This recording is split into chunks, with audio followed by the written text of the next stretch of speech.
तद्भक्ताय तद्भक्ताय नमो नमः। ओम नमो भगवते वासुदेवाय। ओम नमो भगवते वासुदेवाय। ओम नमो भगवते वासुदेवाय। ओम नमो भगवते वासुदेवाय। ओम नमो भगवते वासुदेवाय।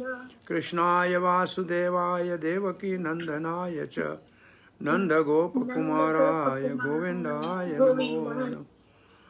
नमो महावदन्नाय कृष्ण प्रेम प्रदायते कृष्णाय कृष्ण चैतन्य नामनि गौरात्वेषे नमः। जय श्री कृष्ण चैतन्य प्रभु नित्यानंद श्री अद्वैत गदाधर शिवासदि गौर भक्त वृंदा। हरे कृष्णा कृष्णा कृष्णा हरे हरे, हरे राम राम राम हरे हरे। हरे कृष्णा। पार्थसारथी फाउंडेशन के भाग्यशाली भक्तों का स्वागत करते हैं। उपदेशामृत श्रील रूप गोस्वामी का हम अध्ययन करने जा रहे हैं। हमने गत रविवार को, अगर आप देखना चाहें तो, हमने ये बातें पढ़ी थी। श्री रूप गोस्वामी का उपदेशामृत का उद्देश्य है चैतन्य महाप्रभु के उद्देश्य को समझना और उनके चरण चिन्हों में चलना, और उसके लिए हमें 6 गोस्वामियों के चरण चिन्हों में चलना चाहिए। और 6 गोस्वामियों का नेतृत्व कर रहे थे श्रीला रूप गोस्वामी, और उपदेशामृत में वो हमारे मार्गदर्शक हैं और हम रूप अनोगा कहलाते हैं। और इस उपदेशामृत के अध्ययन से हमको कम से कम सतोगुण की स्तर पे आना चाहिए, और फिर आगे भगवान की कृपा से हमारे हृदय में भक्ति के रहस्य रिवील होंगे। जीवन में पूर्ण सफलता अगर प्राप्त करनी है तो हमको गोस्वामी बनना चाहिए, और गोस्वामी बनने का मतलब है इंद्रियों को संयम में रखना, शिक्षा ग्रहण करनी चाहिए जो हमको श्रील रूप गोस्वामी ने दी है। वैसे आप देखें तो हमारे पास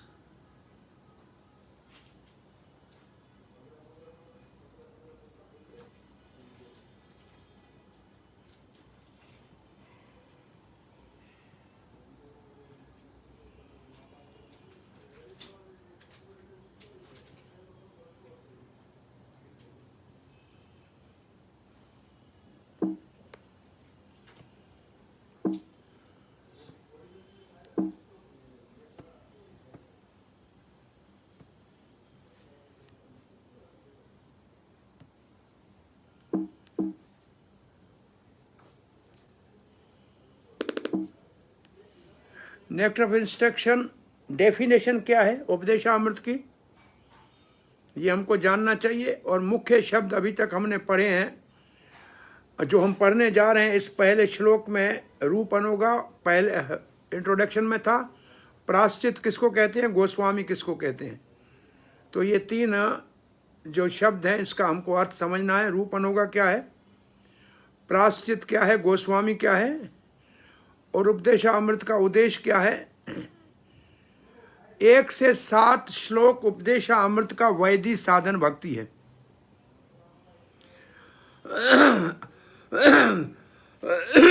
8वां श्लोक राग अनोगा साधन भक्ति है।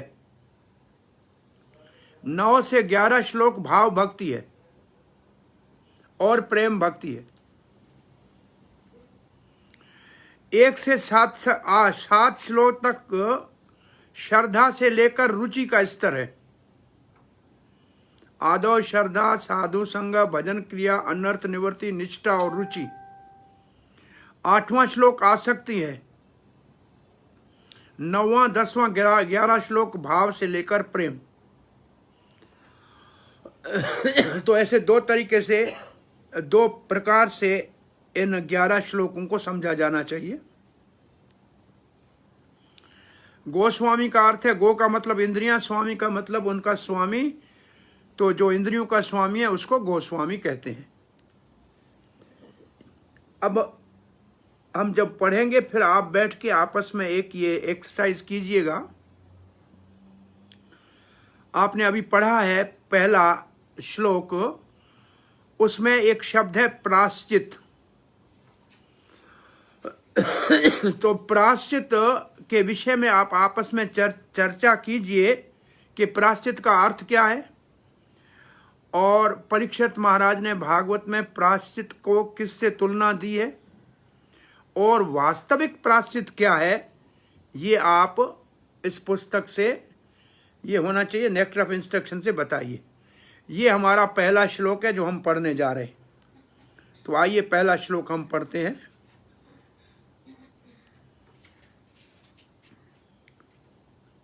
तो हम पहले श्लोक का अब पाठ करने जा रहे हैं।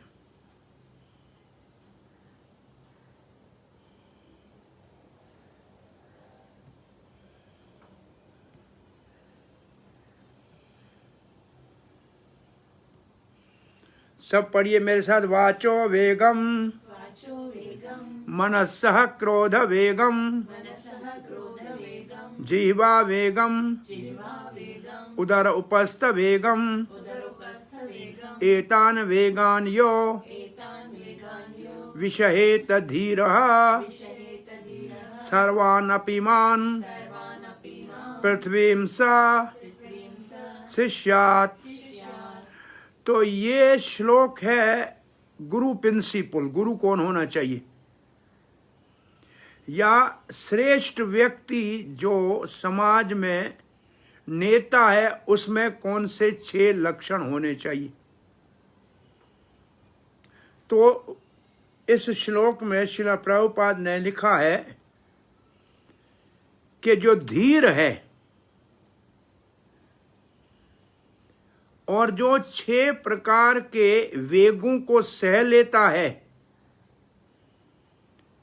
बोलने का वेग, मन का वेग, क्रोध का वेग, जबान का वेग, उदर का मतलब पेट का वेग, और उपस्थ इंद्री का वेग, वो पूरी दुनिया में शिष्य बना सकता है अथवा गुरु बन सकता है।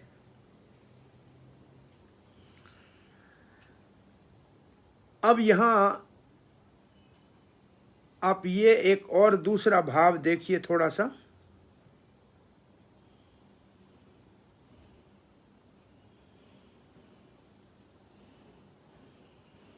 ये 6 वेग है। वेग का मतलब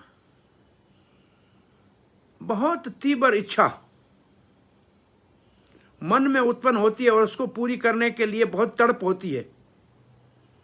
ये 6 वेग कहलाते हैं। और अब किसको इनका पालन करना चाहिए? यद यद आचरित श्रेष्ठ, जो श्रेष्ठ है उसको इसका पालन क्यों करना चाहिए। ये हमारे समाज में जो नेता हैं या गुरु वर्ग है उनको, उनके ऊपर ये श्लोक क्यों विशेष है? क्या ये सिर्फ गुरुओं के लिए है? नहीं, सबके लिए है। हमारे जीवन में हम इसको कैसे उपयोग में ला सकते हैं, इसको ऐसे भी देखना चाहिए। तो आज हम जो अध्ययन करने जा रहे हैं ये हम पढ़ लें, उसके बाद हमको समझना चाहिए, हमारी समझ क्या होनी चाहिए।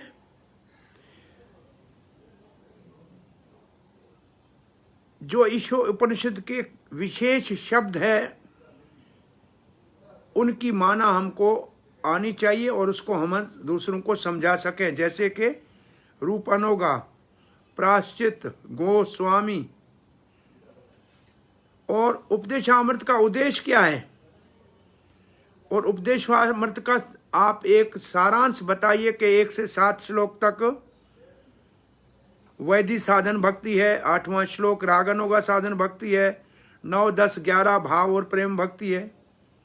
और दूसरे दृष्टिकोण से उपदेशामृत का 1 से 7 श्लोक श्रद्धा से लेकर रुचि तक है, 8वां आसक्ति है, 9, 10, 11 भाव और प्रेम है। ये है ओवरव्यू उपदेशामृत का। आपके जीवन में आप इसको कैसे उपयोग में लाएंगे? पहले श्लोक को हमारा कृष्ण भावना में मानसिकता कैसे अधिक कृष्ण भावना भावित हो, इस श्लोक को समझने के बाद इसके ऊपर चर्चा कीजिए। और प्रचार के लिए इस श्लोक से हमको क्या सीखना है? गुरु के कौन से लक्षण होने चाहिए? पब्लिक में कहना चाहिए गुरु वो है जिसमें ये 6 लक्षण हो, वो असल में पूरी दुनिया में शिष्य बना सकता है। और प्रभुपाद का इसमें उद्देश्य क्या है? इस श्लोक में विशेष रूप से मूड मिशन क्या है? श्रील रूप गोस्वामी का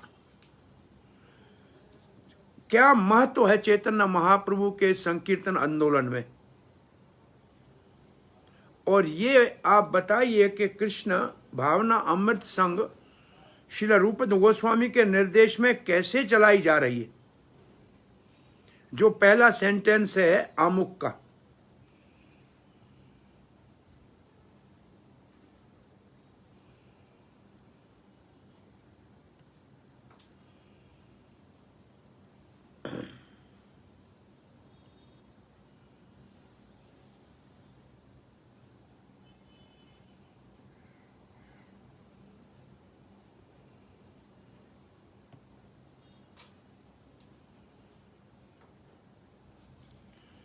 हरे कृष्णा कृष्णा कृष्णा हरे हरे, हरे राम राम राम हरे हरे।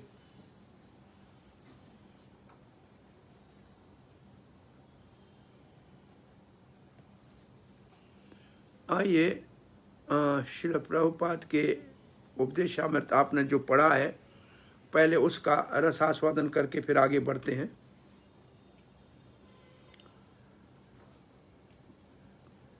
इससे भी पहले मैं सोचता हूँ इसको आप ऐसे देखें, एनालिसिस का देख लें।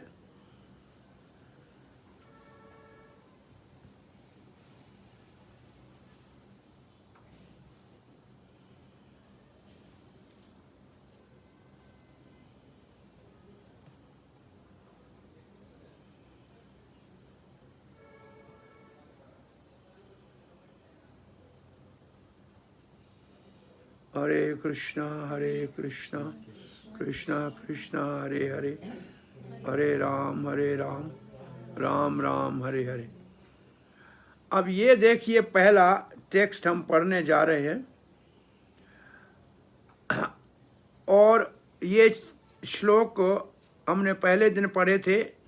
पहले श्लोक वाचो वेगम जो है मध्यम अधिकारी जो गौड़िया वैष्णव है त्रिदंडी स्वामी, उसका लक्षण है। और दूसरा श्लोक भी भक्ति जो ये श्लोक है, दूसरा तीसरा चौथा, ये मध्यम अधिकारी गोस्वामी के बाहर के और अंदर का व्यवहार है, उसको कौन से नियम पालन करना चाहिए, ये बार बार आप देखेंगे। अब आज हम पढ़ने जाए वेग किसको कहते हैं।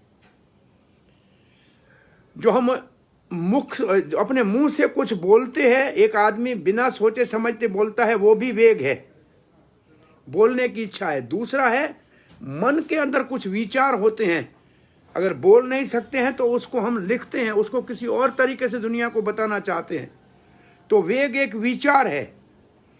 उसमें बहुत एक तीव्र तत्कालीन इच्छा होती है जिसको हम जो एक लहर की तरह उठती है और बहुत बल से हमारे को बहा ले जाती है, उसको वेग कहते हैं।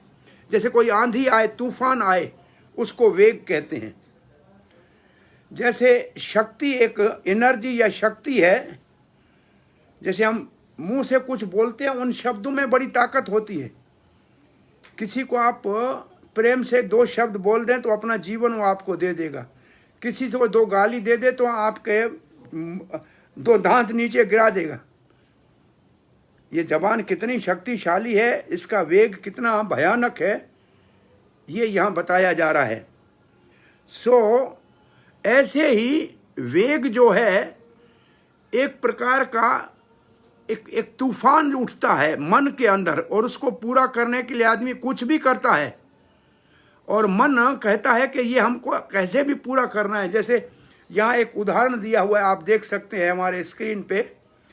आप बैठे हैं ड्राइंग रूम में, लेकिन रसोई के अंदर कहीं पकोड़े या समोसे तले जा रहे हैं तो आपका दिमाग में वो खुशबू आते ही मन करेगा खाना चाहिए, खाना चाहिए, खाना चाहिए। अब है क्या, वो सिर्फ उसकी खुशबू आपको उधर खींच ले जाती है, आपके दिमाग में ये विचार आता है कि ये खाना ही है। अब उसको आप कोई कितना प्रयास करें बस मन उधर ही जाएगा। इसको वेग कहते हैं। हमारा एक बहुत 50 साल पुरानी बात है, हमारा कज़न है, उसको कहा था टीवी की एंटीना ऊपर ठीक करो। एक महात्मा से पूछा टीवी की एंटीना को क्या कहते हैं, और वो कहने लगा टीवी की एंटीना का मतलब है कलयुग का ध्वजा। जिसके घर में टीवी की एंटीना है इसका मतलब कलयुग का झंडा लगा हुआ है, वो कलयुग का मंदिर है उसके घर में। हाँ, कली ध्वज उसको कहते हैं। उसको ऊपर भेजा था, उसको ऊपर भेजा था कि आप जाकर एंटीना ठीक करो। नीचे हमारी चाची हलवा बना रही थी, वो ऊपर गया, एंटीना ठीक नहीं की, वो नीचे उतर के आया। हमने कोई पूछा भाई तुम काम पूरा नहीं कर गया? बोला यहाँ से हलवे की खुशबू काम करने नहीं दे रही थी, पहले ये खाऊंगा फिर ऊपर जाऊंगा। ये मैं सच्ची आपको आंखों देखी बात बता रहा हूं। तो इसको कहते हैं वेग।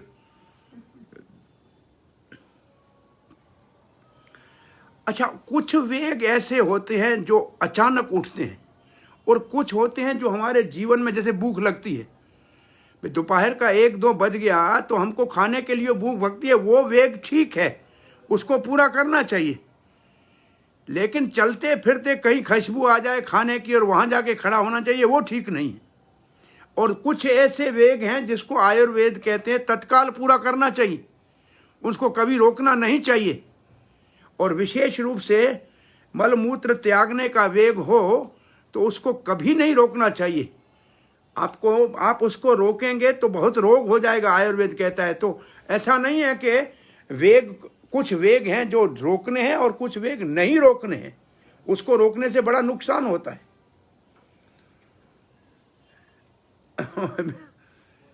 कृष्ण। अब ये कौन से 6 वेग हैं? वाचो वेगम का मतलब, वाचो का मतलब जबान का वेग, मनस वेग का मतलब मन का वेग, क्रोध वेग का मतलब ये भी मन का है, लेकिन क्रोध जब आता है तो आदमी को उठा के ऊपर ले जाता है, तूफान की तरह आता है। आप इस वेग का, आपको थोड़ा सा दिमाग में लीला कोई भगवान की सोचनी है तो तृणावर्त वेग की तरह आया और कृष्ण को उठा के ले गया, ये वेग है। और जीवा वेग देखो, पहले वाचो वेगम, दूसरा जीवा वेग, दोनों जबान के वेग है। एक खाने का वेग है और एक बोलने का वेग है। उदर का वेग का मतलब पेट का वेग, और उपस्थ का मतलब जन इंद्री का वेग। ये सारे वेग कहां से पैदा होते हैं? ये मन के सारी भावनाएं हैं जो 6 प्रकार से प्रकट होती हैं। इन सब का जन्म स्थान मन है। और फिर आप देखिए, हमने आपको यहाँ इसलिए बताना है, हमारे उपदेशामृत का जो तात्पर्य है श्रील प्रभुपाद जी का, उसको हम आपको बता रहे हैं। इसको नोट कर लीजिए किताब के अंदर। पहले 2 पैराग्राफ 1 और 2 में है प्रायश्चित। प्रायश्चित किसको कहते हैं? 2 पैराग्राफ है प्रायश्चित।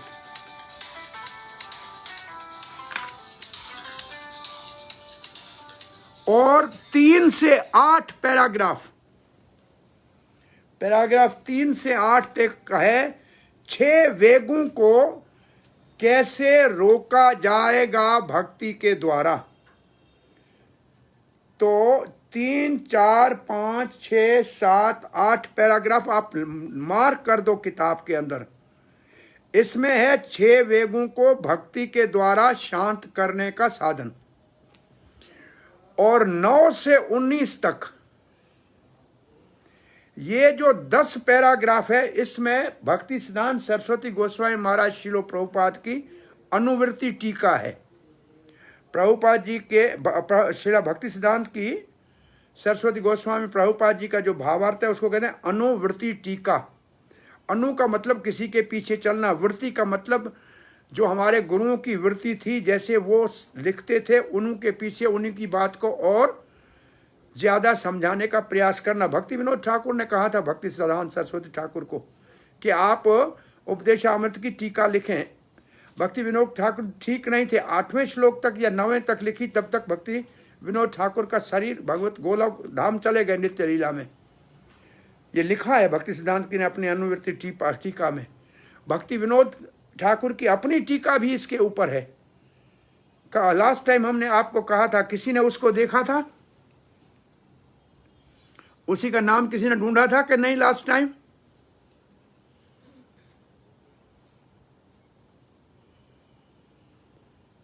ओके, आगे आए। हाँ, ढूंढा था? नहीं प्रभु जी। ओके, एक हफ्ते में नहीं ढूंढा, रिसर्च करो। और लास्ट पैराग्राफ 20, इसका मतलब पहले टेक्स्ट में 20 पैराग्राफ हैं और लास्ट पैराग्राफ है सारे टेक्स्ट का सारांश या कंक्लूजन। तो अब आप जब ये पढ़ेंगे, जो आपने पढ़ा है अभी आधा घंटा पहले, तो ये सारे पैराग्राफों का ब्रेकडाउन है। अब एक कंसेप्ट है भक्ति से मन और इंद्रियों को कैसे वश में करते हैं, तो उसके लिए सिद्धांत कौन सा है। यहाँ जो जितने भी साधन बताए गए हैं 6 वेगों को भक्ति के द्वारा रोकने के, उसके पीछे सिद्धांत क्या है? सिद्धांत ये है, अनुकूल्येन संकल्प प्रतिकूल्यस्य वर्जनम रक्षस्य इति विश्वासो गोप्तृत्वे वर्णम तथा आत्मनिक्षेप कार्पण्य षड्विधा शरणागति।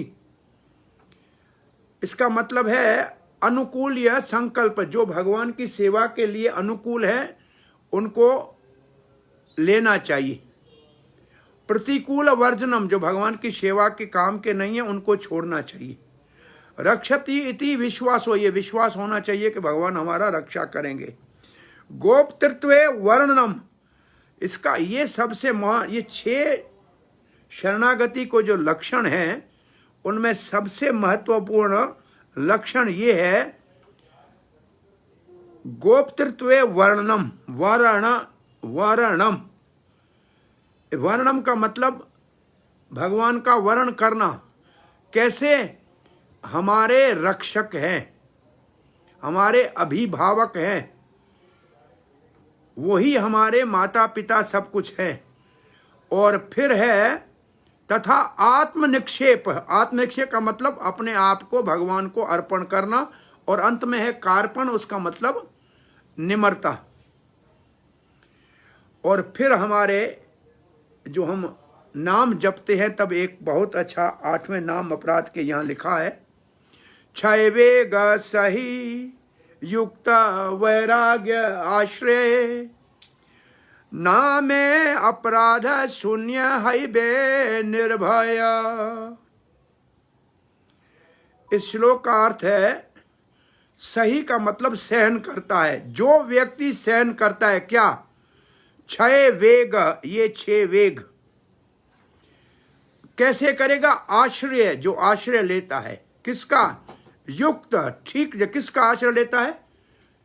युक्त वैराग्य का आश्रय लेता है। युक्त वैराग्य आप भक्ति रसामृत सिंधु में पढ़ेंगे, 2 वैराग्य, एक युक्त वैराग्य, एक फल्गु वैराग। युक्त वैराग जो है वो उपयोगी है, फल्गु वैराग बनावटी है। उसको मरकट वैराग भी कहते हैं, बंदर का वैराग्य कहते हैं। तो जो युक्त वैरागी है, जो युक्त वैराग का आश्रय लेता है और 6 वेगों को सह लेता है, वो निर्भय होकर, बिना भय के निर्भय होकर नाम अपराध से बच जाता है। तो नाम अपराध से बचने के लिए इन 6 वेगों को सहने के लिए हमको क्या करना चाहिए? युक्त वैराग्य का आश्रय लेना चाहिए। तो यहां आप अपने होमवर्क में लिखिए युक्त वैराग्य की डेफिनेशन क्या है, उपदेशामृत से, भक्ति रसामृत सिंधु से ढूंढ लेना।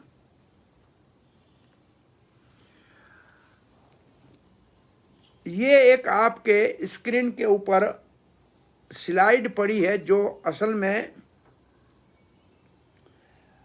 भक्ति रसामृत सिंधु में क्लेश जिसको कहते हैं, क्लेश का मतलब दुख, तकलीफ, ताप, संताप, और भक्ति क्लेश घनी है का इसका मतलब क्लेश को नाश करती है। तो दुख आता कैसे है? उसका जड़ क्या है, बीज क्या है? बोला अविद्या या अज्ञान असल में बीज है। उससे क्या होता है, इंद्रियों के वेग उत्पन्न होते हैं, इंद्रियां वश से बाहर हो जाती हैं। उससे क्या होता है, पाप होता है, और उसका फल क्या होता है, दुख। तो आप इसकी ऊपर से नीचे तक कह लिखेंगे, ऊपर अविद्या, अविद्या से क्या होगा, इच्छाएं उत्पन्न होगी इंद्रियों के भोग की, और उससे होगा पाप, और पाप से होगा अपराध, अपाप से होगा दुख। इसको कहते हैं दुख की परंपरा। दुख कहां से शुरू होता है, अज्ञानता से। अज्ञानता के कारण हम क्या करते हैं, इंद्रिय भोग में फंस जाते हैं, इंद्रियां बस में नहीं रहती। दूसरा, उससे क्या होता है, पाप, और पाप का फल क्या होता है, दुख।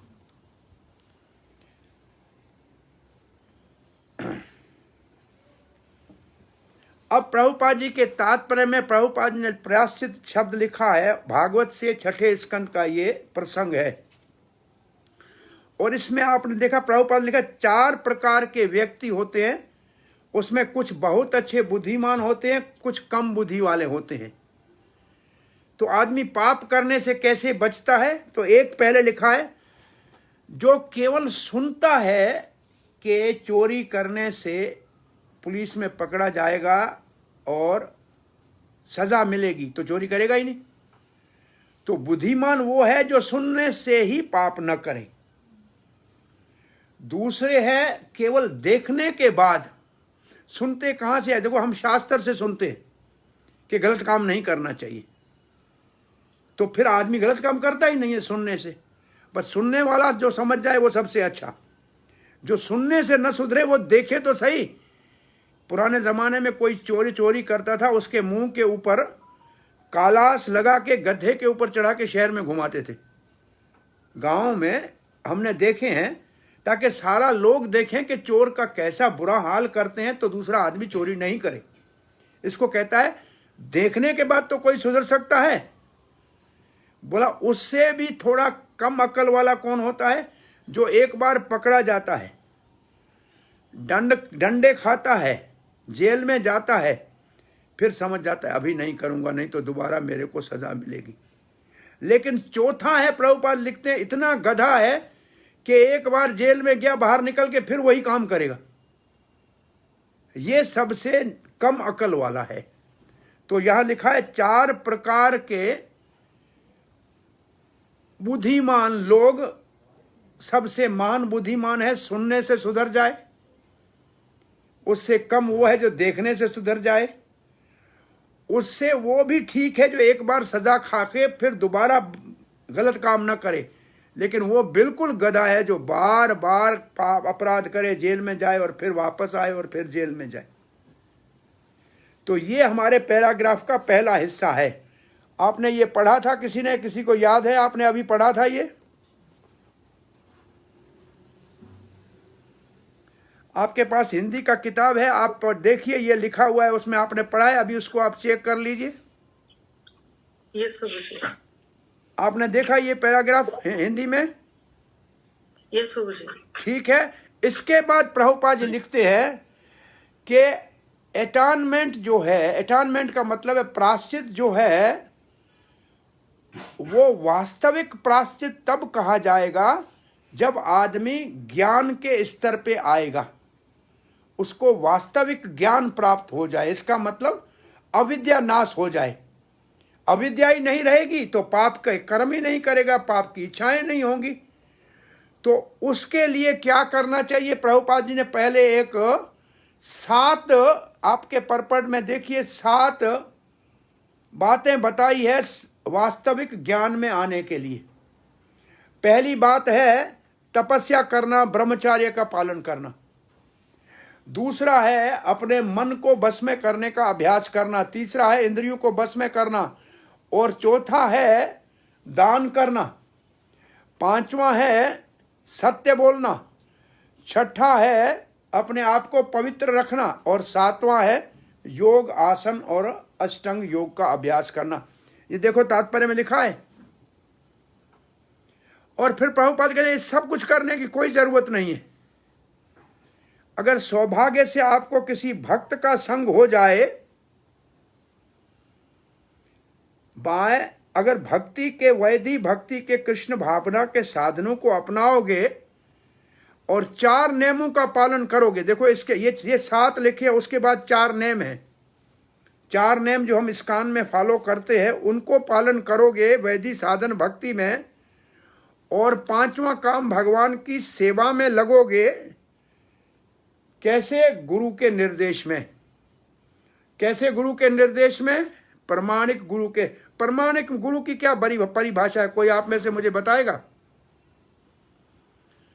प्रमाणिक गुरु किसको कहते हैं? जो गुरु परंपरा से आता हो, जो जिसकी शिक्षा शास्त्र के आधार पे हो, पहले गुरु परंपरा में हो, शिष्य परंपरा में हो, शास्त्र के ऊपर उसकी शिक्षा आधारित हो, और ये 6 वेगों को जो सहने की सामर्थ्य रखता हो, क्योंकि ये श्लोक ही 6 वेग गुरु प्रिंसिपल है। ब्रह्म श्रोत्री हो, ब्रह्मनिष्ठ हो। ब्रह्म श्रोत्री का मतलब वेद सुना हो, इसका मतलब शास्त्र पढ़ा हो। ब्रह्मनिष्ठ हो, इसका मतलब वेद के ऊपर विश्वास करने वाला हो। तो ऐसे प्रमाणिक गुरु के निर्देश में भगवान की साधन भक्ति की सेवा में लगेंगे, 4 नियमों का पालन करेंगे, तो आसानी से श्रील रूप गोस्वामी कहते हैं आप वास्तविक ज्ञान के स्तर पे आ जाएंगे। अब आपको जो एक आपस में डिस्कशन करना है, प्रायश्चित किसको कहते हैं, तो ये प्रायश्चितों के 3 विभाग हैं आपके परपर्ट में। एक विभाग है कर्मकांड के स्तर के ऊपर, उसका उदाहरण प्रभुपाद ने दिया। एक चोर है, उसको सजा मिल गई, फिर वापस चोरी करेगा तो उसको प्रायश्चित क्या हुआ? चोरी करके आया, जेल में गया, जेल से बाहर निकल के फिर चोरी कर ली, तो इसका मतलब दंड देना तो सुधरना तो नहीं हुआ ना। तो प्रभुपाद ने श्रील प्रभुपाद ने पहला उदाहरण दिया है चोर का। दूसरा भागवत से उदाहरण दिया है हाथी के स्नान का, कुंजर स्नान, और इसके लिए हमारे पुस्तक में श्लोक लिखा है। और परीक्षित महाराज कहते हैं हाथी नदी में स्नान करके बाहर निकल के और सारी मिट्टी अपने ऊपर डालता है, ऐसे अगर आदमी पाप करके फिर जाके मंदिर में प्रायश्चित करके फिर वही पाप बाहर आके करे तो फायदा क्या? तीसरा कर्म कांड वाले को प्रभुपाद ने आधुनिक जो क्रिश्चियनिटी में संडे के दिन जाके चर्च में कन्फेसिंग करते हैं कि हमने पाप किया, आप पाप ले लो हजरत ईसा, और फिर मंडे से नए पाप शुरू करते हैं, ये सब कर्म कांड का प्रायश्चित का उदाहरण है। ज्ञान कांड का प्रायश्चित क्या है? प्रभुपाद ने लिखा है जैसे आप जिसको कहते हैं सफाई के नियमों का पालन करोगे तो बीमार नहीं होगे। जैसे कुछ कहते हैं हमारे बीमारी से बचने के लिए एक होती है परहेज करोगे तो बीमार नहीं होगे। Cleanliness is second to godliness. तो अगर जीवन में हम शुद्धता रखेंगे, पवित्रता रखेंगे, सफाई रखेंगे, तो फिर कम ही हमारे से अपराध होंगे, तो प्रायश्चित कम ही करना पड़ेगा। दूसरा, इसका एक उदाहरण हमारे पुस्तक में दिया हुआ है, वेणुगुलम। ये आपने कहीं पढ़ा था कहीं, ये भागवत का एक श्लोक है। ज्ञान कांड का प्रायश्चित ऐसा है जैसे बांस के खेत में आग लगा दो, सारा नया बांस जल जाएगा। सो तपस्या, यज्ञ, तप, दान, योग, ये जो 7 नमूने अभी बताए थे, इनसे आप पाप करने को नाश कर सकते हो। जैसे आप आग से पूरे बांस के वन को जला सकते हो, लेकिन उसकी जड़ नीचे रह जाएगी। उसकी जड़ रह जाएगी मतलब पाप करने की प्रवृत्ति रह जाएगी। दूसरी बरसात आएगी और अब पहले से भी ज्यादा मोटा बांस पैदा होगा। और बांस के खेती वाले ऐसे करते हैं, पहले आग लगाते हैं, दोबारा जो आप बरसात में बांस होता है पहले से मोटा होता है, ज्यादा पैसा कमाते हैं।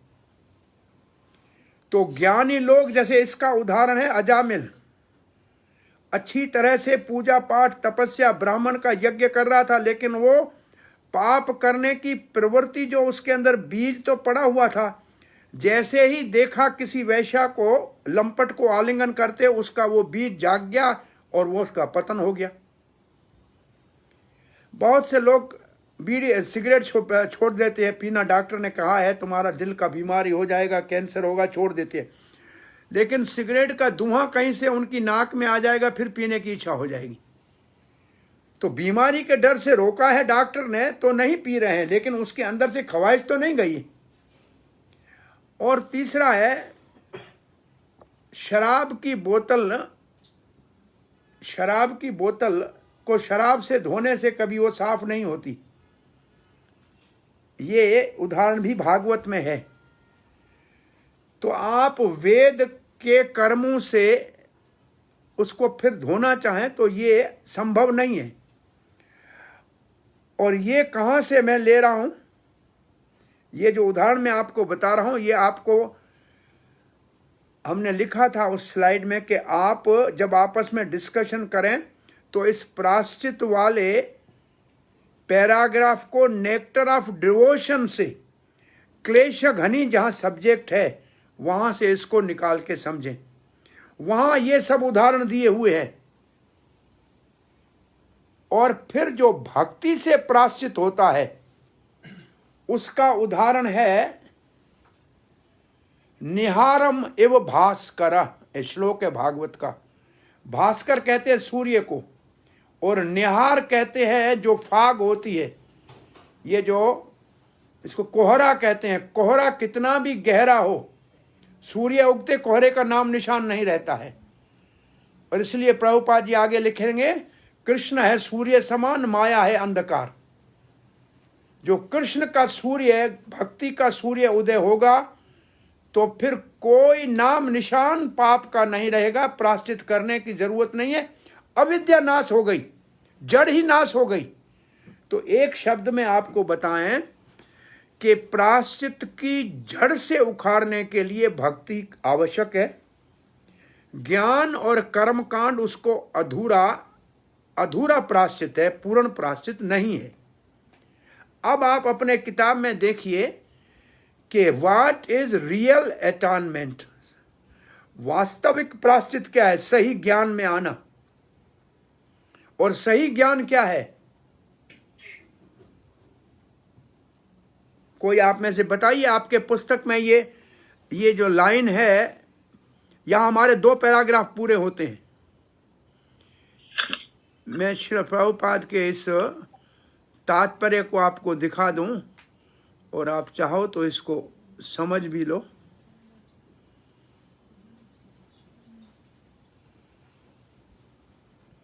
अभी तक जो आपको कहा गया इसके विषय में कोई आपका प्रश्न है?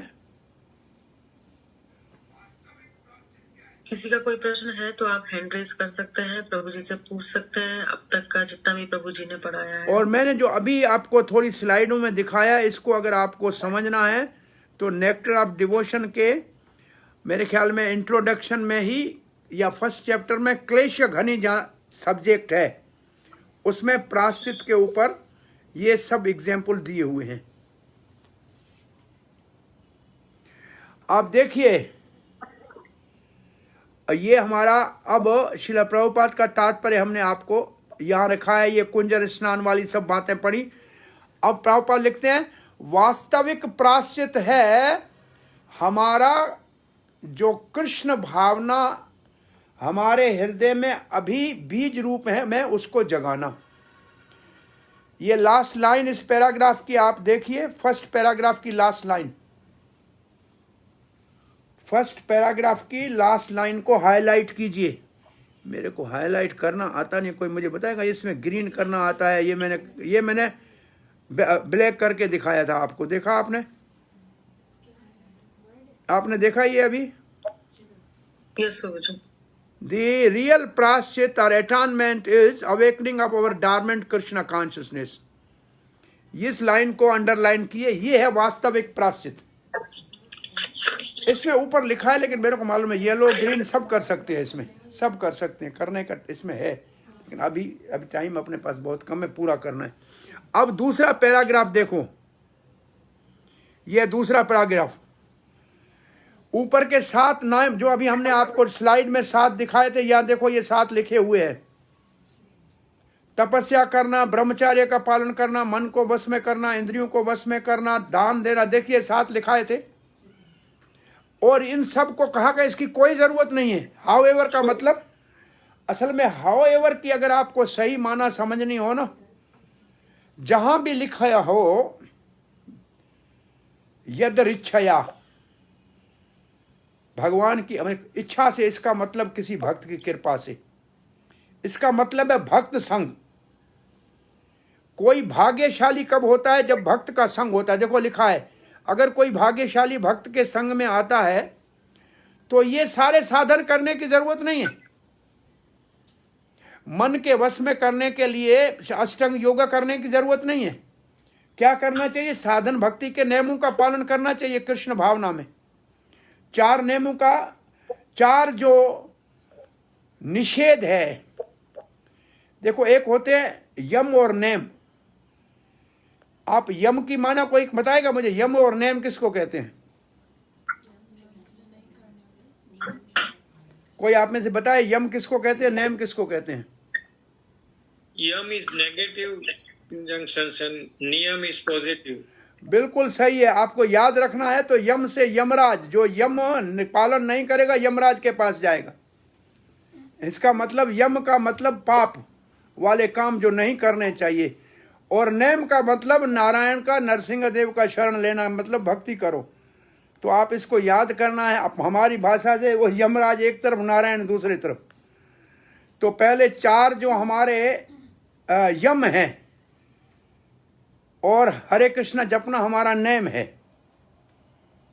इसको दूसरे 2 शब्द भी कहते हैं हमारी भाषा में, विधि निषेध। विधि निषेध, रूल्स एंड रेगुलेशंस। रूल है हरिनाम जपना, और निषेध है 4 नियम का पालन करना। रूल एंड विधि निषेध। 4 नियम बोलते हैं लेकिन है निषेध ये। Don't do, don't do, don't do, ये सब निषेध है। ये 4 असल में यम है। अब लिखता है इसके बाद प्रभुपाद जी के लिखते क्या है, अगर हम प्रमाणिक गुरु के निर्देश में भगवान की सेवा में लग गए तो ये आसान तरीका रूप गोस्वामी ने हमें कुछ कहा। यह हमारा प्रायश्चित का विभाग पूरा हुआ 2 पैराग्राफ। अब तीसरे से लेके 8वें पैराग्राफ तक ये 6 वेगों को प्रभुपाद जी की कमेंट्री है कि भक्ति से कैसे हम वश में कर सकते हैं। तो पहले हमारे को बोलने का, वाचो वेग को वश में करना है। यहां प्रभुपाद कहते हैं बोलना तो सबको पड़ता है और बोलना पड़ेगा, बोलना कोई बंद नहीं कर सकता है। फिर प्रभुपाद जी एक ब्लैंकेट रूल दे रहे हैं। माइक्रोफोन बंद कीजिएगा, किसका चालू है? प्रभुपाद जी कहते हैं अगर कृष्ण भावना के विषय में नहीं बोलते हो तो बाकी सब बोलना बेकार है। और उसकी फिर एक तुलना कर रहे हैं, उसके लिए एक एनालॉजी दे रहे हैं। कृष्ण भावना के बिना बोलना ऐसा है जैसा मेंढक का ट्रां ट्रां ट्रां ट्रां करना, और वो ट्रां ट्रां केवल सांप को सुचेत करता है कि मैं यहां बैठा हूं, आओ आके मुझे खाओ। इसमें क्या है, मेंढक की तरह बोलना है वाचो वेगम, और सांप है काल, जिसको हम बुला रहे हैं, अपना समय व्यर्थ गंवा रहे हैं। तो यहां इस एनालॉजी में स्नेक को कंपेयर करते हैं टाइम से, काल से, और हमारे बेकार को बोलने का वेचो, जिसमें हम वेग को अपने को सहन नहीं, रोक नहीं सकते हैं, वो मेंढक के ट्रां ट्रां से इसको तुलना दी गई है। ये एनालॉजी आपको याद करनी है। और ऐसे बेकार बोलने वाले कौन हैं? 3 लिखा है प्रभुपाद जी ने, देखो। पहले हैं भौतिकवादी जो अपने सारा दिन कारोबार की बातें करते हैं, दूसरे हैं मायावादी। ये दो, और तीसरे हैं भोगी लोग जो केवल ये बात करते हैं कि वहाँ का खाना अच्छा है और वहाँ का नाचना अच्छा है, वहाँ का गाना अच्छा है। ऐसी जो बातें करते हैं ना, ये सब मेंढक की तरह बेकार की बातें करते हैं, समय का ज़ियान करते हैं और काल के गाल में जा रहे हैं। अब इस वाचो वेगम को रोका कैसे जा सकता है, इसके लिए प्रभुपाद जी उदाहरण क्या दे रहे हैं। अगर आप मौन बैठने का कोशिश करोगे तो ये मायावादी जैसे कहते हैं हम बोलना बंद बंद कर दो, ये सही नहीं है। या फिर हम आपको एक बार बता दें, आप भगवत गीता में देख लेना, मौन वाणी की तपस्या है ही नहीं, मौन मन की तपस्या है। ये भगवत गीता में आप पढ़ लेना। तो मन हम जबान के वेग को, वाचो वेगम को बस में कैसे कर सकते हैं। प्रभुपाद जी अंतिम लाइन में लिख रहा है, ये लिख रहे हैं, देखिए, ये मैं हाईलाइट कर रहा हूं, आप इसको देख लीजिए। द टंग कैन, ये क्या, ये जो टंग है, ये वाचो वेगम है, इससे हम क्या कर सकते हैं, भगवान का गुणगान कर सकते हैं। नाम रूप गुण लीला का गुणगान करेंगे तो हमारा वाचो वेग बस में हो जाएगा। और इसलिए क्या करना चाहिए, हमारे को कृष्ण कथा का प्रचार सदा करते रहना चाहिए। तो क्या होगा, वो मेंढक की तरह, ये देखिए कि हम काल को नहीं बुलाएंगे और कृष्ण ही आएगा। इसका मतलब जो बेकार बकवास करते हैं उनको काल लेने आएगा, यमदूत ले जाएंगे। जो कृष्ण कथा है करते हैं उनको कृष्ण का पार्षद आएंगे, वो लेकर जाएंगे। अब आगे आया है दूसरा है मन का वेग। दूसरे पैराग्राफ में है मन का वेग। इस मन के वेग में प्रभुपाद जी ने सीधा चैतन्य चरितमृत से एक श्लोक दिया हुआ है, देखो। और रूल क्या दे रहे हैं, मन को कृष्ण के चरणारविंद पे केंद्रित करना है। कैसे करेंगे ये आप जरा सोचिए कि मन को भगवान के चरणों में कैसे केंद्रित करना है। और यहां प्रभुपाद ने जो वो चैतन्य चरितमृत से श्लोक दिया है वो क्या है, कृष्ण सूर्य सम माया है अंधकार, यहां कृष्ण तहाम नहीं माया अधिकार। कृष्ण सूर्य के समान है, माया अंधकार है। जहां सूर्य होता है वहां अंधकार नहीं होता है, और जहां कृष्ण होता है वहां माया नहीं होता है। प्रभुपाद यहां क्या लिखते हैं, ये देखिए, ऐसे ही हाँ ये है यहां हमारा,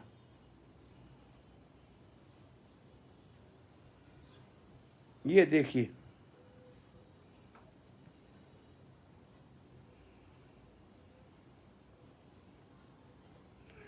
कृष्ण अगर मन में है तो उस मन में कभी भी माया हमको विचलित नहीं करेगी। ये पूरा आप देख सकते हैं, ये लाइन अंडरलाइन कीजिए। अगर मन में कृष्ण उपस्थित है तो कोई भी कारण नहीं है कि मन कभी भी माया से प्रभावित हो, उत्तेजित हो, एजिटेट हो। और योग से जो मन को वश में करना है वो हमारे को ज्यादा सहायता नहीं करेगा। उससे आप मन को खाली करने का प्रयास करो, कृत्रिम तरीके से खाली मन को करो, वो कभी भी सफल नहीं होगा, क्योंकि वो खाली जगह कभी कोई रहती ही नहीं है, कोई ना कोई चीज उसको भर ही दे गए। अगर कृष्ण का विचार करके मन को भर लोगे तो आप स्वाभाविक रूप से मन को बस में कर लोगे। अब तीसरे पैराग्राफ में है क्रोध को वश में करना। श्रील प्रभुपाद जी लिखते हैं, क्रोध जो है सदा के लिए रोका नहीं जा सकता, क्रोध तो आता ही रहेगा। तो क्रोध का सदुपयोग क्या है, चैतन्य महाप्रभु का पहला उदाहरण है, जगाई माधाई के ऊपर क्रोधित हुए, फिर प्रभुपाद जी एक प्रश्न उठाते हैं कि अरे चैतन्य महाप्रभु ने तो कहा है तृणादपि सुनिचेना, जब ऐसा ही उन्होंने शिक्षा दिया है तो वो क्रोध क्यों किया, निम्रता क्यों छोड़ी। तो ये बड़ी मुख्य लाइन है, आप जीवन में देख लीजिए।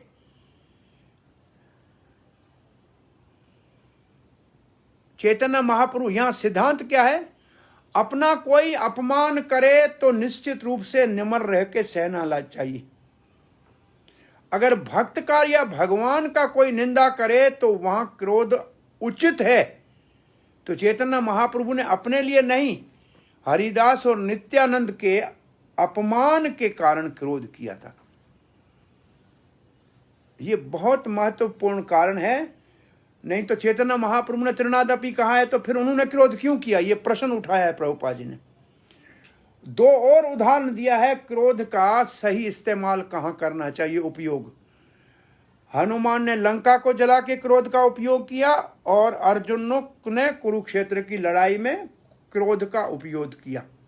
तो क्रोध को सही जगह पे इस्तेमाल किया जा सकता है। ये हुई क्रोध की कथा। अब ये 3 वेग जो है, बाकी रह गए 3 वेग। 3 हो गए ना, हरि बोल, 3 वेग हो गए।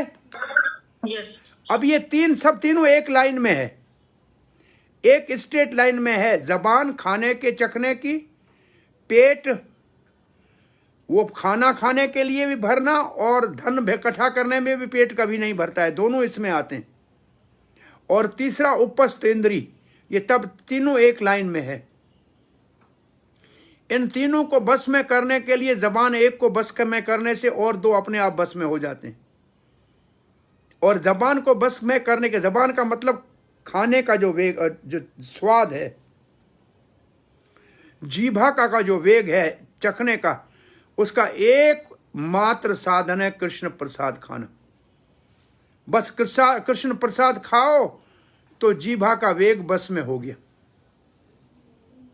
और पेट अपने आप, पेट का वेग भी बस में हो जाएगा, उपस्थ इंद्री का वेग भी बस में हो जाएगा। और प्रभुपाद जी प्रसाद से 2 हो गए। उपस्थ इंद्री के लिए लिखते हैं विशेष रूप से, बालक भक्त बनाना उपस्थ इंद्री का सदुपयोग है। ये आप देख लीजिए। और यहां प्रभुपाद जी का तात्पर्य पूरा होता है। इसके बाद अनुवृत्ति टीका आ रही है भक्ति सिद्धांत सरस्वती की। यहां हमारे 8 पैराग्राफ पूरे हुए। अब मैं आपको ये स्लाइड से एक बार दिखा रहा हूं। आप बैठे हुए मेरे सामने नहीं देख रहे हैं, स्लाइड है इसके ऊपर, वो देख रहे हैं, इसका पीपीटी दिखी जा रही है। तो ये देखिए हमारे को वाचो वेगम कैसे करना है। श्रील प्रभुपाद ने लिखता है, जो वेग बस में नहीं जबान कर सकता है उसमें कौन आते हैं, भौतिकवादी बातें, मायावादियों की बातें। और उदाहरण क्या है, मेंढक का ट्रांट्रा करना और सांप को बुलाना। फिर है सामान्य कैसे हमारा जीवन होना चाहिए, लोग कैसे इसको, ये तो हुए बेकार लोग। कुछ लोग हैं वो कहते हैं कि मौन करने से हम वाचो वेगम को रोक सकते हैं, बोलना बंद कर देंगे, मौन व्रत कर लेंगे। ये मायावादी करते हैं, लेकिन ये भी ज्यादा लाभदायक नहीं है। तो क्या करना चाहिए, कृष्ण कथा चरना चाहिए। ये है सही वाणी के वेग को बस में करने के लिए सही क्या है, कृष्ण कथा करना, भक्तों के संग में रहना। तो फिर अपना वाणी का वेग बस में हो जाएगा। मन को कैसे वश में करेंगे, एक है, प्रभुपाद ने इसके लिए 2 बातें लिखी है। एक तरफ लिखा है माया, एक तरफ लिखा है कृष्ण। वो श्लोक से, अगर माया है तो अंधकार है। तो ये माया अंधकार क्या करते हैं, 2 बातें करते हैं। कौन करते हैं, ये करते हैं मायावादी। क्या करते हैं, ये मन को रोकने के लिए मन को खाली करना चाहते हैं। किससे, भौतिक विचारों से। परंतु मन बस में नहीं होता है। ये प्रभुपाद के तात्पर्य में लिखा है कि योग अभ्यास से मन को खाली करने का प्रयास करोगे भौतिक विचारों से, लेकिन बस में नहीं आएगा। तो कृष्ण जो सही तरीका क्या है, कृष्ण है सूर्य समान। कृष्ण अगर मन में आ गया तो अंधकार नहीं आएगा और माया उसको कभी विचलित नहीं कर सकती। तो ये हमारा मन का वेग प्रभुपाद जी के तात्पर्य में। फिर क्रोध के लिए लिखा है, क्रोध करना तो स्वाभाविक है। कब करना चाहिए? जब कोई भगवान की या भगवान के भक्तों की निंदा करे। और उसके लिए 3 उदाहरण है, चैतन्य महाप्रभु का जगाई माधाई के लिए, हनुमान का लंका जलाना और अर्जुन का कुरुक्षेत्र की लड़ाई का। और अब जीभा और उदर के वेग का एक ही तरीका है, कृष्ण प्रसाद खाने से दोनों बस में हो जाते हैं। कृष्ण प्रसाद खाएंगे तो ये दोनों वेग बस में हो जाएंगे। और इंद्रियों के वेग का इलाज क्या है? कृष्ण भावना भावित संतान को उत्पन्न करो, ये इसको बस में करने का साधन है। अब हम आते हैं अनुवर्ती टीका पे। यह 9 से 19 पैराग्राफ, और मैं समझता हूं हम इसको क्विकली कंप्लीट करते हैं। भक्ति सिद्धांत सरस्वती इन 6 वेगों को 3 में बांटते हैं। वो 6 की बजाय पे 3 लिखते हैं। एक कहते हैं वाणी का वेग, दूसरा कहते हैं मन का वेग, और मन के वेग को 2 में बांटते हैं। मन के वेग में एक है मन का अपना वेग और एक है क्रोध का वेग, क्यों क्रोध भी मन से उत्पन्न होता है।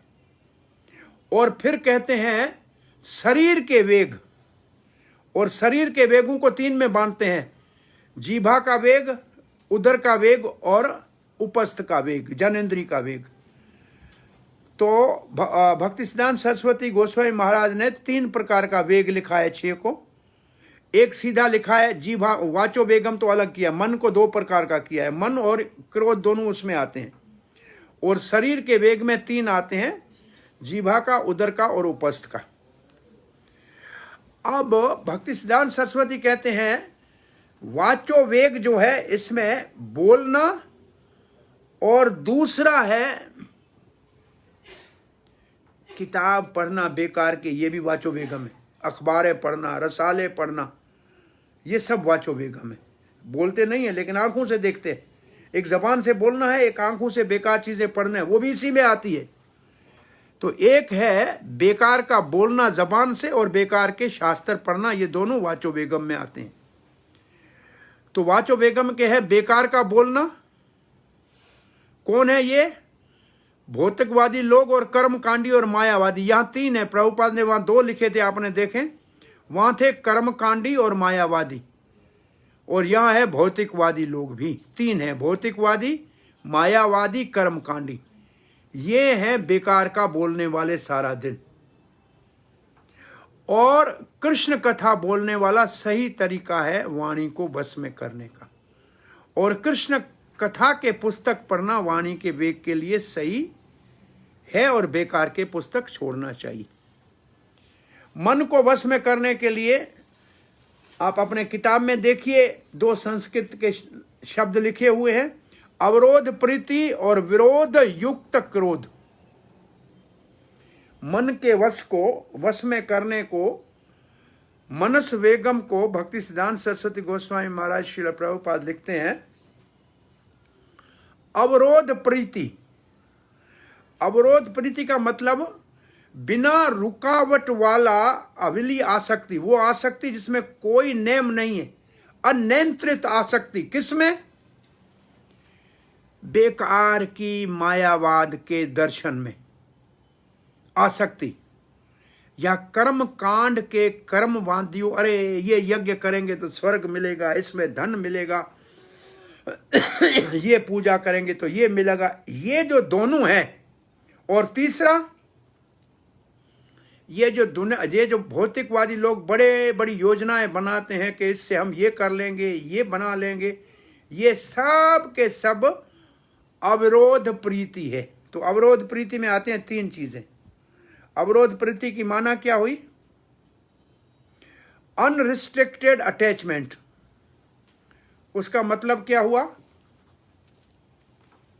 असंयमित आसक्ति। और इसमें 3 है, आसक्ति मायावाद दर्शन में, आसक्ति कर्म कांडियों के कर्मवादियों में, और अनावश्यक आसक्ति भौतिकवादी इच्छाओं की पूरी करने वाली योजनाओं में।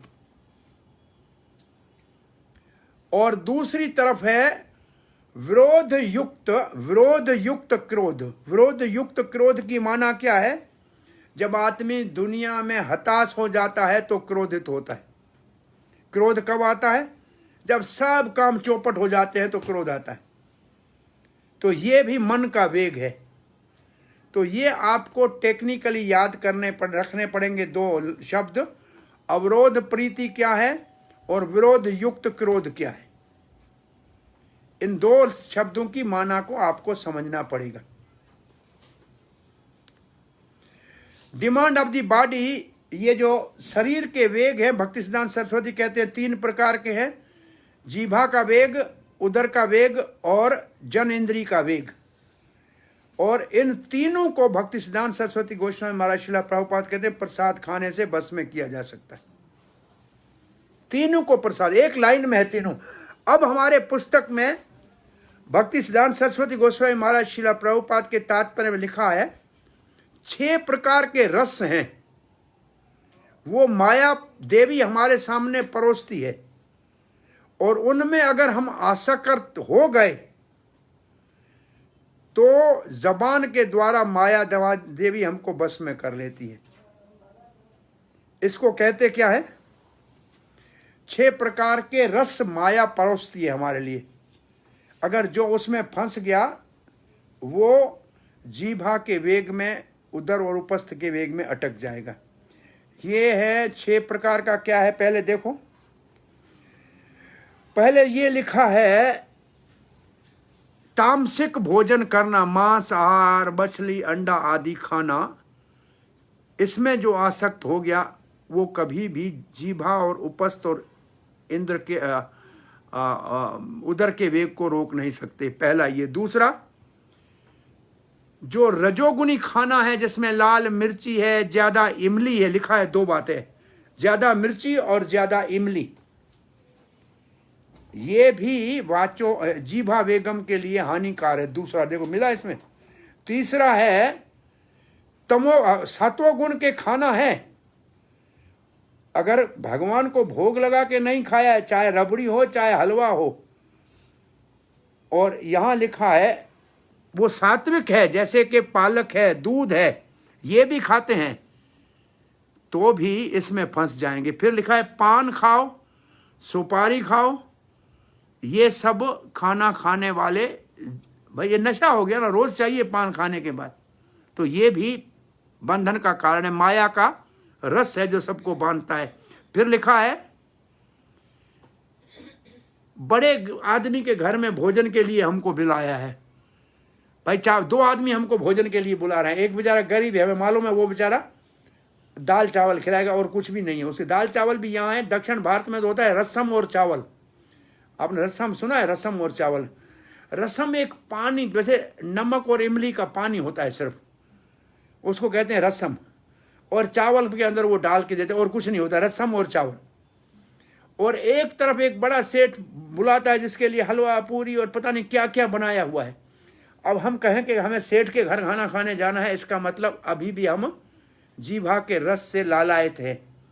ये लिखा हुआ है बड़े सेठ के घर में स्वादिष्ट भोजन खाने की इच्छा करना।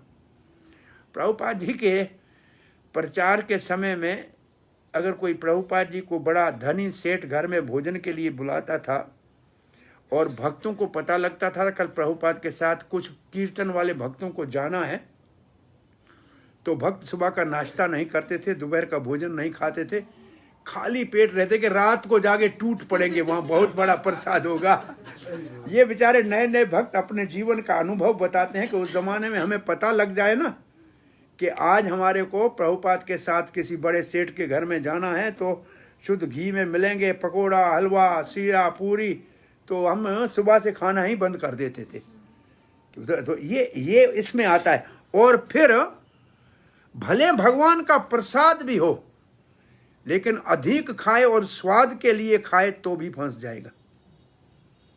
ये लिखा है खेल स्वाद के लिए केवल खाए, प्रसाद है लेकिन ज्यादा और स्वाद के लिए खाए तो भी फंस जाएगा।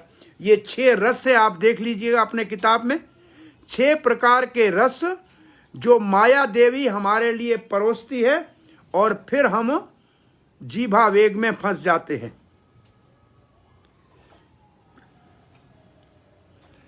तो जबान को कैसे बस में करें? भक्तिसिद्धांत सरस्वती गोस्वामी महाराज प्रभुपाद लिखते हैं,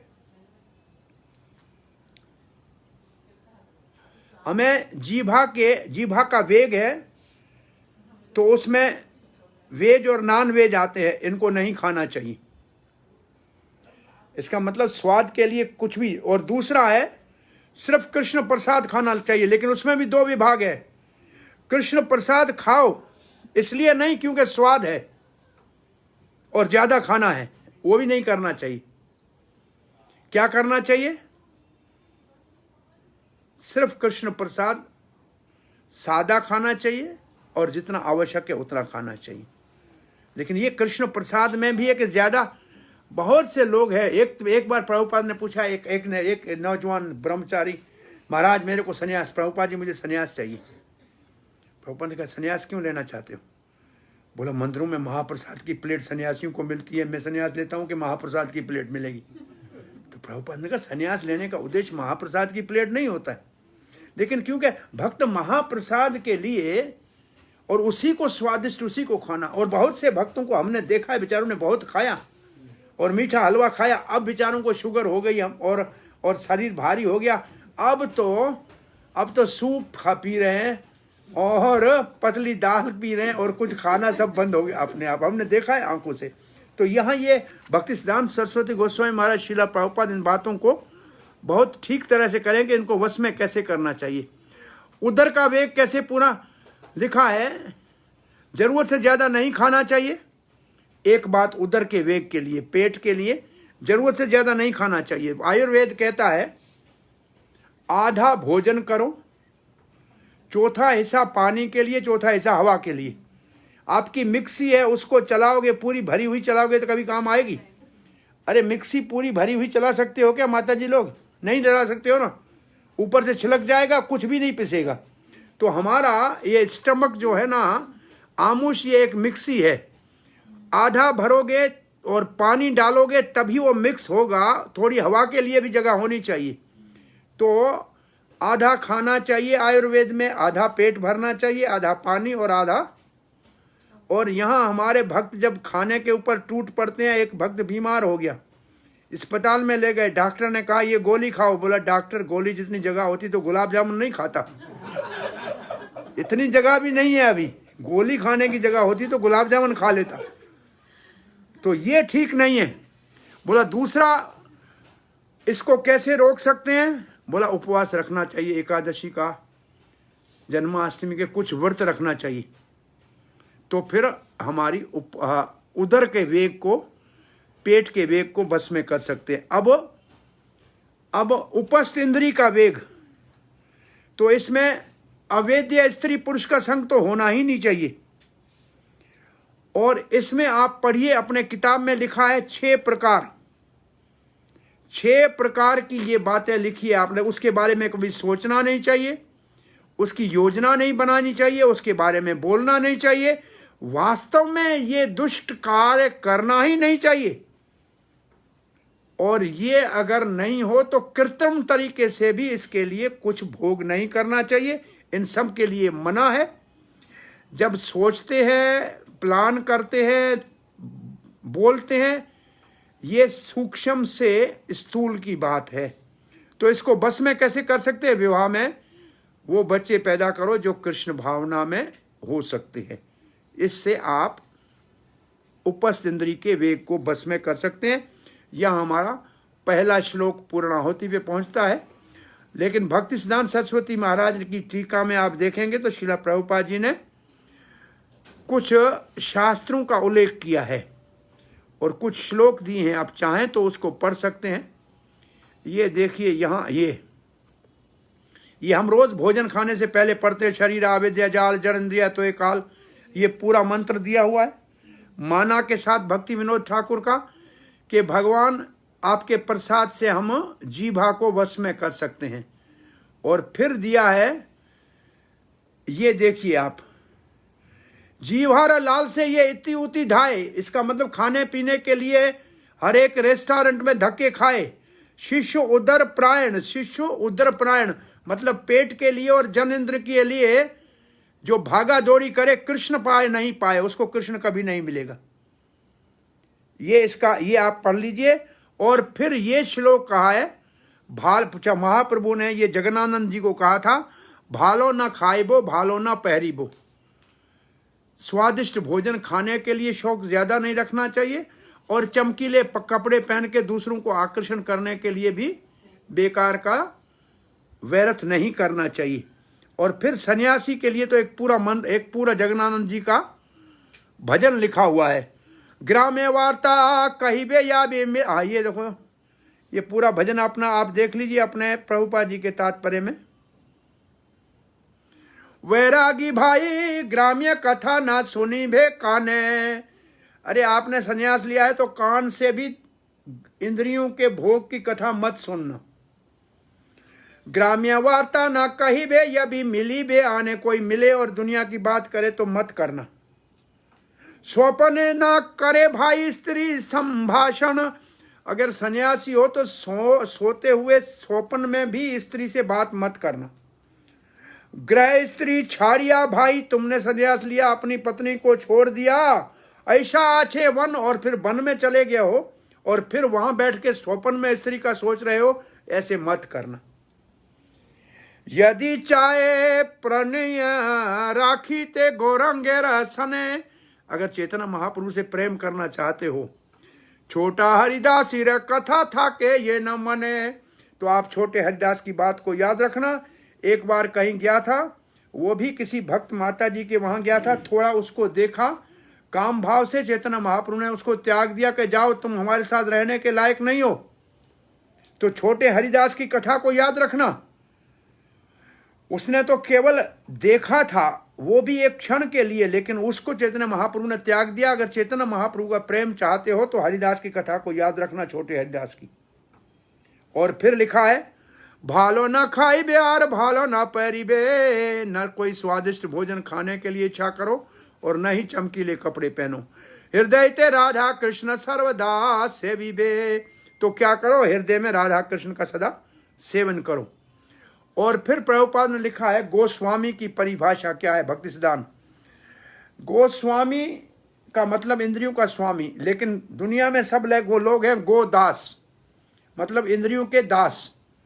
अब गोदास शब्द को समझाने के लिए श्रीला भक्ति सिद्धांत सरस्वती गोस्वामी महाराज ने प्रहलाद महाराज का एक श्लोक भागवत के 7वें स्कंद से दिया है। उसमें अदांत गो, अ मतलब नहीं, दांत मतलब वश में, गो मतलब इंद्रियां, जिसकी इंद्रियां वश में नहीं है, अदांत गो। अ मतलब नहीं, दांत मतलब इंद्रियां, गो दांत मतलब वश में। तो ये श्लोक है, मतिर्न कृष्णे प्रतस्वतो वा, किसी का मन अपने आप कृष्ण में नहीं लग सकता। मिथो अभिप्यायेत ग्रह वार्ता नाम, जो संसारी बातों में हमेशा भटक रहा है वो नहीं कृष्ण को याद कर सकता। अदांत गो भी, जिसकी इंद्रियां बस में नहीं है। विस्तरम तमस्रम, वो तो नरक में जाएगा। पुनः पुनः चर्वित चर्वितम, ये तो चबे को चबा रहे हैं। यहां हमारा ये पहला श्लोक पूरा होता है। आपका कोई प्रश्न जिज्ञासा है तो पूछ लीजिए। हरे कृष्णा प्रभु जी, दंडवत प्रणाम। आपने बहुत अच्छी तरह से वाचो वेगम वाला वर्ष समझाया प्रभुपाद की परपोर्ट से और भक्ति सिद्धांत सरस्वती महाराज के परपोर्ट से, और आपका प्रेजेंटेशन बहुत अच्छा रहा प्रभु जी। आपने सब बातें चार्ट में बना लिया है तो समझने के लिए बहुत आसानी होती है। Thank you very much for coming to पास्टारथी foundation and giving us this nectar प्रभु जी। हरे कृष्णा।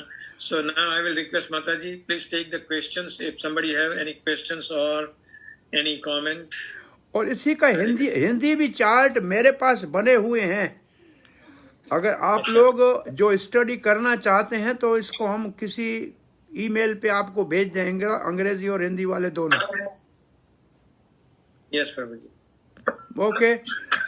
ममता का हाथ ऊपर है, बोलो ममता, क्या प्रश्न है?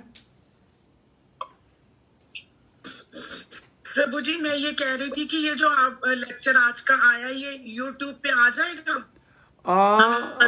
अभी फेसबुक पे चल रहा है मेरा, और मैं कहता हूँ एक बच्चे को इसको YouTube में अपलोड कर देगा। हाँ प्लीज प्रभु जी, बहुत आपका धन्यवाद होगा। मैं इसको एक बार दोबारा से सुनना चाहती हूँ। मैंने अमृत एक बार पहले किया है, लेकिन आपने जैसे समझाया ना वो थोड़ा अलग तरीके से है, तो वो मैं उसको एक बार ही दोबारा से रिवाइंड करना चाहती हूँ। आ जाएगा, यूट्यूब में आ जाएगा, फेसबुक में तो अभी पड़ा है, सार्वभौमा में अभी देखेंगे तो अभी मिल जाएगा। ठीक है प्रभु जी, धन्यवाद, बहुत बहुत धन्यवाद। हरे कृष्णा। और किसी का कोई प्रश्न है? किसी का भी कोई प्रश्न है आज के या कोई चीज रह गई हो तो आप प्रभु जी से पूछ सकते हैं। आपने मेरे से पहले पूरा पढ़ा था परपट, आपने कुछ ऐसी बात हो जो नहीं समझी हो या अभी आपको क्लियर हो गई हो? ये प्रभु जी काफी चीजें क्लियर हुई। इनफेक्ट आपने जिस तरीके से ये चार्ट के हिसाब से बताया ना, तो काफी चीजें क्लियर हुई प्रभु जी। ये देखिए, मैं बैठा हूँ एक घर में कराची में, जिसमें बहुत सुंदर राधा गोपीनाथ का बहुत मंदिर, देखो कितना भव्य मंदिर बना है। ये घर का मंदिर है, बहुत सुंदर है प्रभु जी। ये राधा गोपीनाथ जी बैठे हैं, जगन्नाथ बलदेव सुभद्रा बैठे हैं, गौर निताय बैठे हैं, तो बहुत सुंदर भव्य मंदिर बना हुआ है। हरे कृष्णा। हाँ जी, मीना माता जी आप अनम्यूट कर सकते हैं। हाँ मीना जी, आपका क्या प्रश्न है? हरे कृष्णा प्रभु जी। तो मैंने अभी थोड़ा मिस कर दिया था, स्टार्टिंग में मैं नहीं आ पाई। हरे कृष्णा प्रभु जी। आप ये जो नोट्स आप भेजेंगे क्या सबको, जो पीपीटी आपने हमसे शेयर किया था, कोई था ना? आप लोग चाहेंगे तो भेज देंगे। हाँ जरूर चाहेंगे, बहुत ही खूबसूरत था पहला वर्ष आपने जो बताया महाराज जी। हिंदी में अंग्रेजी में दोनों है, जो चाहिए वो ले लो। अच्छा, अंग्रेजी में दे देंगे। ओके। हरे कृष्ण प्रभु जी। हरे कृष्ण। हरे कृष्ण। हरे कृष्ण। किसी प्रभु जी आप अनम्यूट हो गए मेरे से गलती से। कोई बात नहीं, कोई प्रश्न है और तो कोई है तो प्रश्न पूछ लीजिए। हमें और 2 प्रोग्राम में जाना है। अरे मूलचंद, तो आज अभी तक वहां बैठे हो, यहाँ कब आओगे? हरे कृष्णा। अरे ये सुबह मेरे साथ था हैदराबाद में, क्लास सुन रहा था रात को, और अभी ये कहीं और चला गया। इसकी आत्मा है, 2 जगह ये घूमता रहता है, और अपनी माला भी भूल गया है हमारे पास, आपको बता दूं। ये सुबह मेरे साथ था, वो नाश्ता हमारे साथ करके गया है। क्या है मूलचंद, पूछो जी। जैसे प्रभु आपने लास्ट टाइम बताया था कि त्रय प्रस्थान जैसे होता है कि अपना श्रुति प्रस्थान और स्मृति प्रस्थान और न्याय प्रस्थान, तो ये उपदेश अमृत किस कैटेगरी में आता है? ये उपदेश अमृत बेसिकली ये त्रय प्रस्थान में नहीं है, ये हमारा है साध्य में। साध्य और साधन, ये साधन है। साध्य है भगवान को प्राप्त करना और साधन है भक्ति। तो ये हमारे को भक्ति कैसे करनी चाहिए वो सिखाता है। त्रिस्थान प्रिय के प्रस्थान त्रिय के बाद हमने आपको बताया था साध्य और साधन। साध्य का मतलब गोल है कृष्ण, और साधन उसको क्या है? भक्ति। तो भक्ति कैसे करे वो उपदेशामृत हम सिखाएगा। ये एक्चुअली अभिधेय है। हरे कृष्णा। तो आप कब आएंगे माला लेने?